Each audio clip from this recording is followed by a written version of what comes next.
What's up, everybody? Welcome back to another episode of All the Mods 7 to the Sky. Guys, last episode we started working on a new project. We're trying to get to this Philosopher's fuel, right?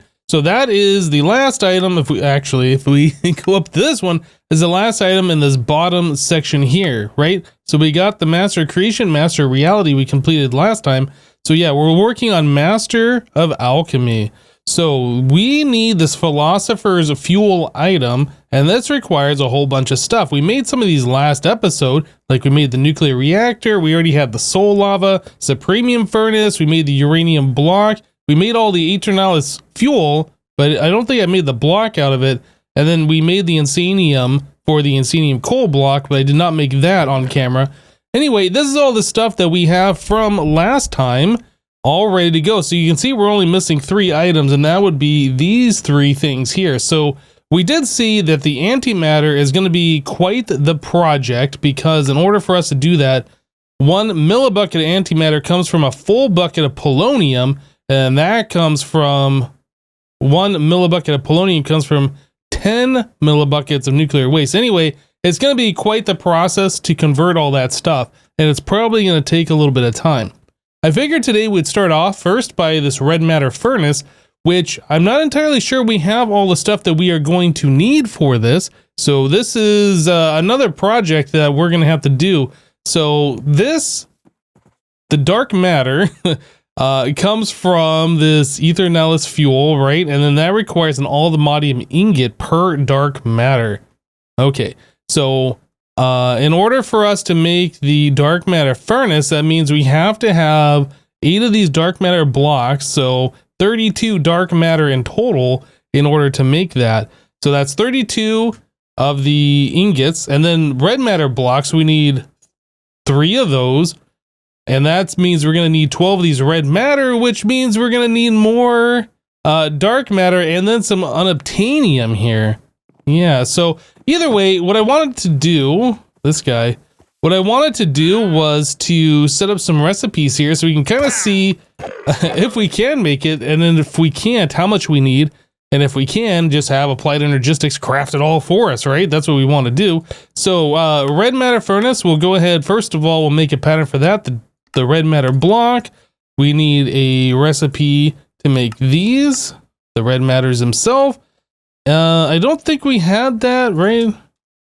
Red matter, yeah, we never did that. But we do already have recipe for dark matter, which is nice. So at this point, I think we just need to make the dark matter furnace recipe, and then possibly, yeah, the dark matter block recipe. I think that's all we need. Now the question is, do we have all the stuff in the system for us to do this? I'm guessing no, but we might. So red matter furnace next. That's a lot of stuff. Okay, so we're missing 40 allthemodium ingots. That's it? We have everything else? Wow. Okay, I was expecting this shopping list to be a lot more. Allthemodium ingot. Whoops. That is one word. Allthemodium ingot. So we need to get ourselves 40 more. And I honestly don't remember. So you have to get it from the raw allthemodium ore. This is found in the Twilight Forest. Player mineable only, not quarryable. Right. So didn't we also get like a sight potion for that? Allthemodium sight potion. We do have one that gives us 2 minutes and 30 seconds. Oh, that's a quest apparently. Yeah, maybe I'll see if we can make a few more of those, and we'll go into the Twilight and see if we can find this ore easier. I think that's probably what we need to do. So it's been a minute since I looked at this before. The allthemodium site requires us to have this calcinated powder that's being brewed into mundane potion. You get the mundane potion just by taking water and then brewing that with, like, well, I use sugar in this case. You can use redstone or a few other things. But yeah, we did that. Okay, and then you get the calcinated allthemodium powder by smelting the powder itself.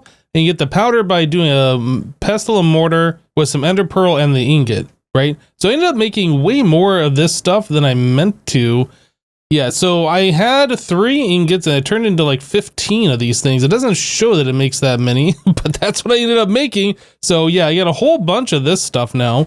Anyway, so I was only going to do 3, well, I guess a total of 9 potions, but yeah, I'm going to do 6 because we have way more of this stuff than what I was anticipating. So yeah, we'll just go ahead and throw that in there. And then I assume we can extend this with redstone. I don't remember. Like, we've made these potions before, but I don't remember, like, if we were able to do that or not. Because these are only 2 minutes and 30 seconds by themselves. Can we do this? Oh, it won't allow us to do that at all. Okay. So yeah, we will just not do that. All right, so we got a whole bunch of these potions now, so I should be able to use this.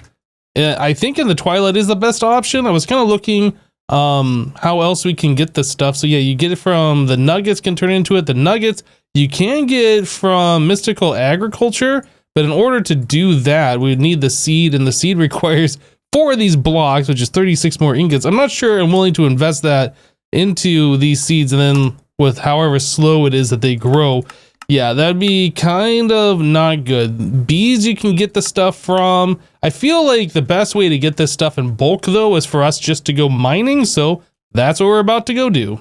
All right, so here we are in the Twilight Forest, and I just used one of the potions, and I can clearly see, like, right here there is one. So yep, we're just gonna go ahead and get this going here. I'm probably just gonna grind this out off camera, honestly. There we go. Did I get it? Oh, I don't have inventory. Okay, so I need to do something with all these extra potions in my inventory here. Let's go ahead and do that. Yeah, a bunch of the monsters I just had to attack clogged up all of my inventory here. Okay, so we got 1 of them. Great. So yeah, it's only 2 minutes and 30 seconds per potion here. I'm just gonna kind of go around this hollowed hill, see if I can find them. And there's another one, so very good. Get out of here, guy. Anyway, yeah, I'm going to continue to do this, and then we will be back. All right, well, I just came over to a new hollow hill, and this one appears to be a bigger one than what I was using before. But yeah, you can see right here, there's like 4 of these things stacked on top of each other.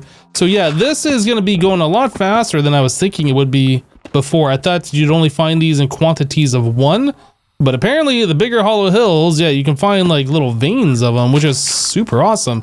Anyway, I'm going to go ahead and continue mining all of this stuff, and then we'll be back, guys. All right, guys, so we are back from the Twilight Forest now, and I've collected a little over a stack, almost a stack and a half of allthemodium ore. Now, I was looking at ways that we could process this to get the most out of this. We take a look at the uses. We can just smelt it into 1. We can crush it into 1 1/3. We can do a few different things here. If we macerate it, we get 2. The purification chamber is what I'm settling on though, because you take the ore and you get 3 of these allthemodium clumps. It does require some oxygen though, but the allthemodium clump you put into a crusher, and then you get the dirty allthemodium dust, and then from there you put that into an enrichment chamber, and then you get the allthemodium dust that you can smelt into this. So essentially we're tripling it. I think this is the same process, if I remember correctly, that we were doing over here with all of these machines, right? So we got the purifying factory, the crushing factory, the enriching, and the smelting, right? So yeah, we're kind of doing this already a little bit. In fact, maybe I could just go ahead and use one of these machines. Maybe we should do that. So if I put one of these ores in here, we're gonna purify it into 3, then that's gonna get crushed, that, and then that. Okay, well, I was going to go ahead and make myself a whole new one of these machines, but I completely forgot that we had this set up here. So let's just go ahead and break this up into 3. So we'll do that. We'll do this, and we'll do that. All of these machines aren't being used, so they'll get some use now. Yeah, and now we're getting a whole lot of allthemodium. Look at that. So we're up to 250. Nearly 300, a little over 300. That's pretty good. All right, so yeah, unfortunately I didn't need all of this stuff, but that's fine. I guess we have that for later. It's not like we're low on resources or anything. Okay, so now that we have that stuff, we should be able to come back into here. Actually, let me clear this out. We should be able to come back into here and do a red matter furnace. And yes, we have everything. So let's just go ahead and start this thing up. This is probably going to take a little bit of time, I'd imagine. Yeah, we got to make so much of this alchemical coal. And we only have one Philosopher stone, I'm pretty sure. It says we're crafting 3. Do we have 3 of them? I'm not entirely sure. Anyway, this is going to take a while, so we'll let that go in the background. Yeah, so antimatter pellet. This is the thing that I really wanted to get going today because I'm pretty sure this is going to take a long time to do. So we need this nuclear waste going into our solar neutron activator to make polonium, right? And we're getting the nuclear waste just from running our nuclear reactor. And then this polonium we need to go into a supercritical phase shifter. So this is a multi-block structure that I am not entirely sure about. So I actually need to take a little bit of time here and research how this thing works. And then we can look at setting this up. So I have some good news and I have some bad news. So I was looking up the supercritical phase shifter, the SPS that we need in order to make the antimatter. This stuff, right? Well, I guess this gas form of it. We need polonium to turn into this, but we need the supercritical phase shifter. So I was looking at these blocks and the SPS pour is like, oh, that's not a big deal. That's what? That's 4 of these casings. That's, yeah. So, okay. So let's take a look at this. So we need 4 polonium pellets per SPS casing. And we're going to need 60 SPS casing, I think, or is it 72 SPS casings? I don't know. We need a whole lot of SPS casing in order to build the supercritical phase shifter. Sorry, I'm kind of like looking at a website on the other monitor that I have. So anyway, yeah, I was thinking that we were just going to go ahead and start crafting this thing and get going, but no, we have to make a whole bunch of plutonium pellets. Okay, so I started getting some fluorite ready because in order for us to do this, so if we go back to the polonium pellets one more time and into here, yeah. So polonium plus water or whatever plus fluorite dust equals the polonium pellet. Right, so I had enough here for, what did I have? I can't remember, 240 I think. I think we need a little bit more than that, so I'm going to grab a little bit more than that. Fluorite. Let's just go ahead. One more stack. We'll do that much. Okay, so we need to turn this all into dust. So let's just put this into the crushing factory here. So all of this dust we're going to turn into polonium pellets. So I can access that stuff remotely from over at our reactor where we have the polonium making things. Yep. Okay, so this is how we turn nuclear waste into polonium. Oh, that's filling up this. Oh my. Yeah, I forgot that we have this large pipe on here. Okay, so we need to start doing something with this quickly. Right, so we need to input this and we need to output that, and then we're gonna end up with a bunch of nuclear waste. So let's grab a chest. I think we can do this. And then we need the fluorite dust. This stuff. Okay, so we will do item input. We're on item config already, so this is going to be input output. We're going to auto eject on, and this doesn't automatically pull items, does it? Does it? It doesn't look like there's a setting to do that. Right. All right, so we're gonna have to make a quick change here. Let me just set this up real fast. Okay, so I made some changes here. I placed the power underneath this machine. Okay, so now we have input coming from the top, output from the left, or to the left, and we're auto ejecting on. So we just need to start pushing this stuff in automatically. So I'll just go ahead and throw that in here. And yeah, we're making polonium actually quite quickly. A lot faster than I thought we were. I forgot we had this this pipe here that has a lot of stuff built up. Yep. So that's kind of nice actually. So yeah, I need to grab a wrench actually right here, and then we can continue filling this up. There we go. Yeah, so that's keeping that nice and stocked. Okay, so yeah, this isn't going to be as awful as I thought it was going to be, provided that we have enough polonium in this pipe, but oh, our red matter finished up, so that's kind of nice too. So we can head over to the base real quick and we can add that to our collection.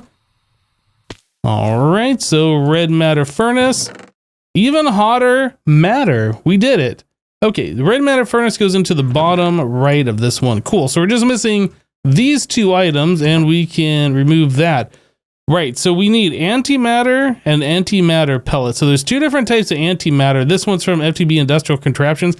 Still don't know how that is made. I haven't had a chance to take a look at that just yet.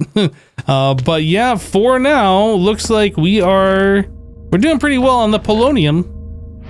Right, so in order for us to do this, let's get back to the SPS. We need HDPE sheets and the polonium, and then we need the plutonium pellets. Okay, so we're gonna need the equal parts of HDPE sheets to these polonium pellets first of all. So HDPE, I don't have any recipes for this. I grabbed all of the HDPE pellets that we had in our chest downstairs and I brought it up into here. So let's go ahead and make a recipe that will do this. We'll throw that into the system here. I guess I could just convert it all in the sheets manually, but we'll just do that. So, so that's HDPE, and then we also have polonium. So we need 276. We'll call it 276 anyway. Next. So we're missing a few stacks. Cancel. So let's just do 200. Okay, so 1600 is 200 of those. Cool. So we still have a few of these remaining. Let's just go ahead and I guess manually do them all here so we can see what we're missing here. Right. So we're missing like 50 HDPE sheets. So back downstairs at our HDPE production, we have 30 pellets. That's not very much at the moment. All this stuff is going right. Are we needing to take a look at anything else here? I think the only thing that we might have a problem with is this liquid ethylene is going to fill up, back up, and then we're going to have a problem with that. But that's not really an issue, I guess. Not really. Well, the gas stuff will back up. I guess this pipe is the more important one. If this one fills up, that's fine. But anyway, yeah, this is going to take a while for us to get all the HDPE pellets in order to do that. So while we are waiting on that stuff, oh, we're in the wrong one. While we're waiting on that, we do need, I guess I should bookmark these so I don't lose them.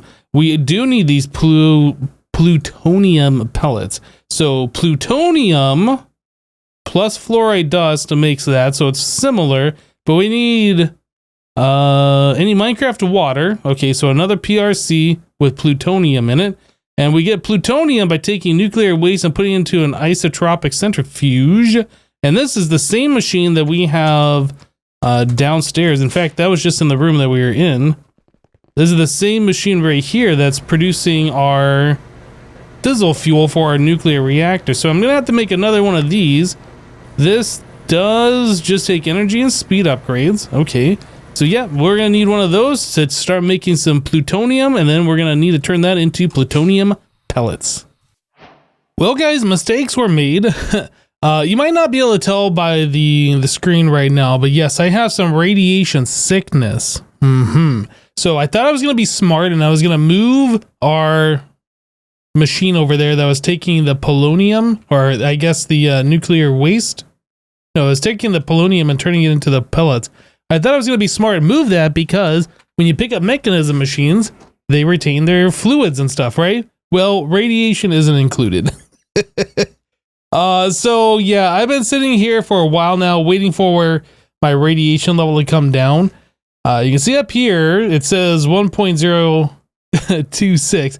Yeah, so I've been waiting for quite some time, kind of like AFK for like the last couple of hours, I think, waiting for it to come down. So apparently when the radiation gets to 10, is that micro SV? Yeah, when it gets down to 10, then the green tint that's on the screen kind of goes away and everything's back to normal. So anyway, yeah, I broke the machine over here. If we get a little bit closer.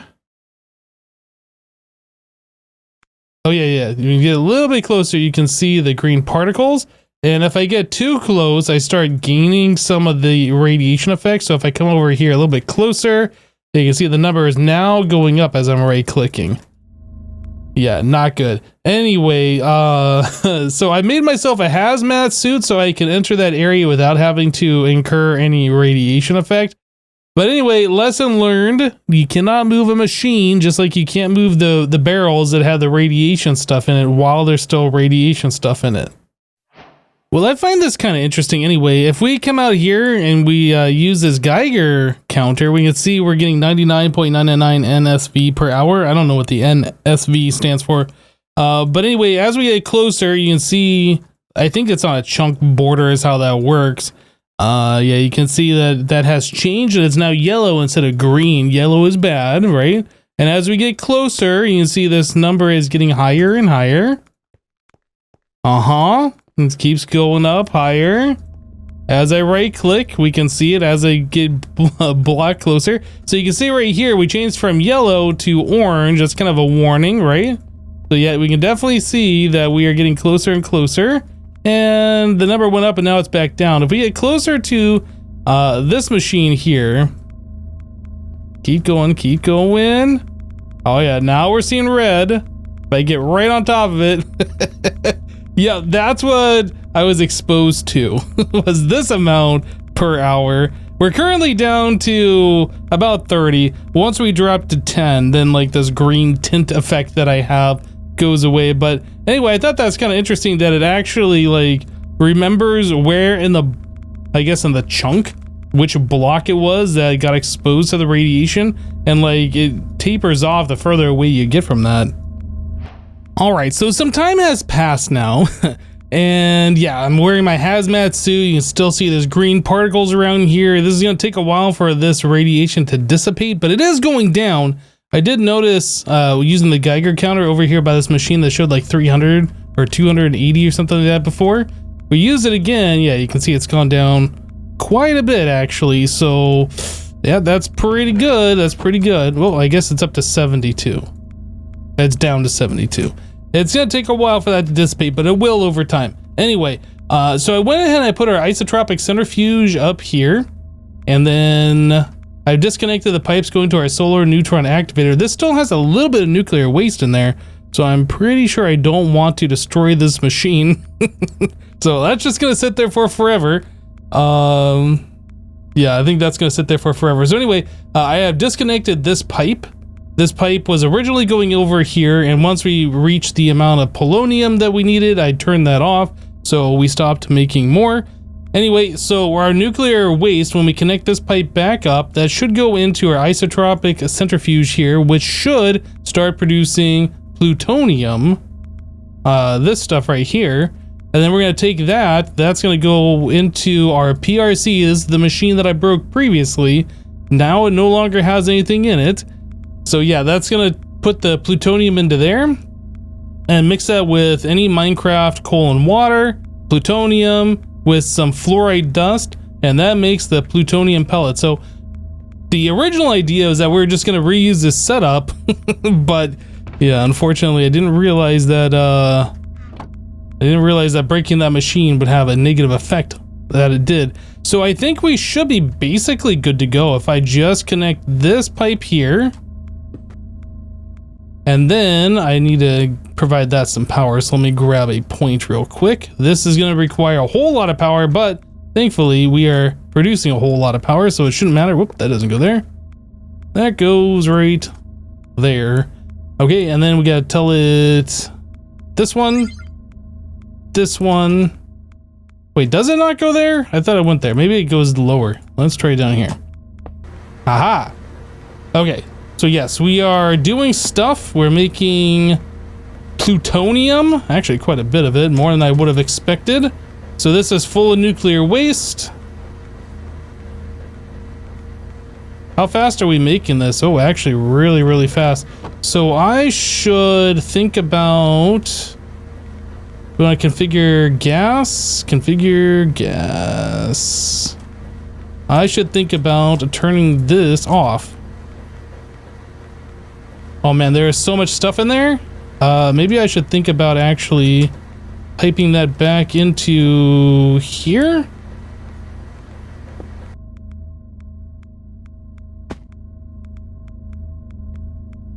Okay, so we are full of plutonium there. We have 72 plutonium pellet. I think that's all we needed. This pipe right here is full of plutonium as well. That is not good. Quite a bit of plutonium. So maybe what I'll end up doing, is this what I want to do? Maybe what I'll end up doing is disconnecting this. So we should be able to do that. Does that drain the stuff out? Oh, it looks like it does. Okay, very good.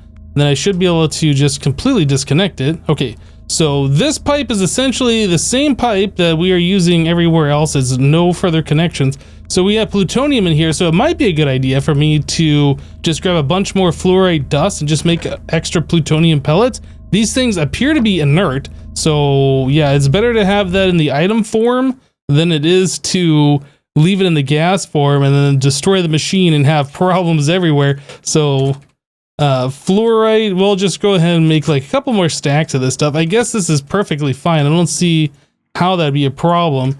And then we'll have that dust. We'll convert that plutonium gas into more of the little pellets and everything should be happy, I would imagine. Okay, so yeah, we're reaching the end of the episode. Unfortunately, this is taking a lot longer and we had some detours along the way. Yeah, so I was looking at all the different parts that we need in order to make what we're trying to make here, this supercritical SPS thing. We do need one of these items. This is a supercharged coil. Looks like we have everything available for us to craft it. It does require a couple of ultimate, but that's fine, so not a big deal. So there's our supercharged coil. We are going to need 3 SPS ports, so let's do that. SPS port. We'll make 3 of those. And we have the HDPE and plutonium and all this stuff, so we'll start that up. So everything should be happy there. Yep, looks like we're able to craft that just fine. Very good. So we're also going to need some reactor glass. And we have over 1,000 of this. We need like 123 is what the wiki says for this. And then finally we need SPS casing, and we are going to need just 60 of those. Oh, we're missing a little HDPE. That's fine, actually. Wonder why there's a discrepancy here. Well, let me just grab a little bit of this stuff. That should be more than adequate. Okay, let's try that again. We need 60 of those. Boom. Okay, yep, now we have everything that we need. So we'll just tell this to craft up. And it's done. Awesome. So this should be, well, with the reactor glass, this should be basically everything we need. It's just under 2 stacks, it looks like. Everything that we need for the SPS machine. But unfortunately, like I said, we are out of time for today. So yeah, we're not going to be able to get to that next time, guys, next time. Anyway, that's it for today. Thank you guys for watching. We'll see you next time. Take care, everyone. Stay away from all that radiation. Bye-bye.